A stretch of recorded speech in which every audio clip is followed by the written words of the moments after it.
Hello friends, Flaum here for Dress It Up Buttons with a super quick idea. If you have paper clips, push pins, any little office supplies that could add a little dressing up and customization, and if you have some dress it up embellishments, these pair great together. So all you're going to need is some glue, your dress it up embellishments, of course, and then the paper clips or whatever other items that you're wanting to glue the buttons and embellishments to.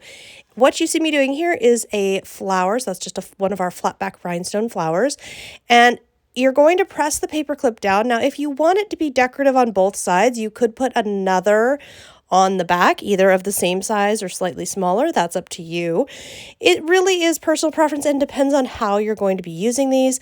Sometimes in my planner, things do flip back and forth and I use paper clips in a way that you see both sides, so that might matter. But again, maybe not. If you're using it where only the front of the paper clip is going to show, then you wouldn't need to concern yourself with that.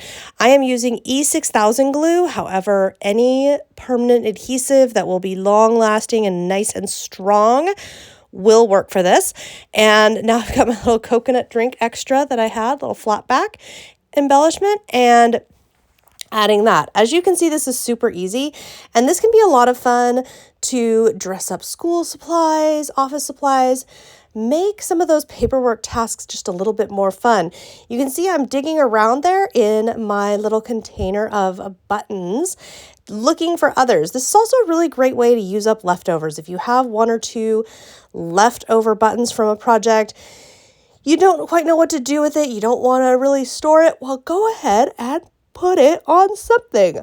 I personally really like push pins, especially for little boards. Like my daughters have boards up in their rooms. They're teenagers. They have boards up in their rooms where they have push pins stuck into things.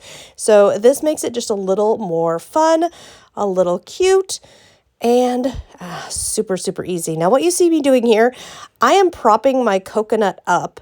And the reason is you do want the paper clips or whatever else you're doing to be fairly flat, fairly straight as they dry. It will give you a better angle. You don't want things to dry crooked or not as securely. So once I've got that, so the pink button is not attached at all. It's just being used as a prop to prop that up. And I wanted to make sure that you saw that so you can see how that works. Now I've also got my Mickey head buttons. I love those sew through Mickey head buttons. They are just so darn cute.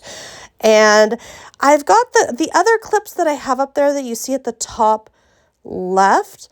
I'm not going to be gluing buttons to those just yet because I want to do a few tests because of the way that you have to put pressure on them to get them to open. I want to make sure that those clips work well, or where is the best place to put something. So just being a little careful about that. Now you see I've got my push pin. The push pins are super easy. Just put them on. And if you're working with a shank button, all you would need to do is snip your shank off. These make great gifts. You could do a collection or a set of them. They make your office or your student desk more fun, and they're super quick and easy. So what's not to love about that? Hope you've enjoyed this tutorial. Be sure to tag Dress It Up Buttons with all of your creations so we can see what you make.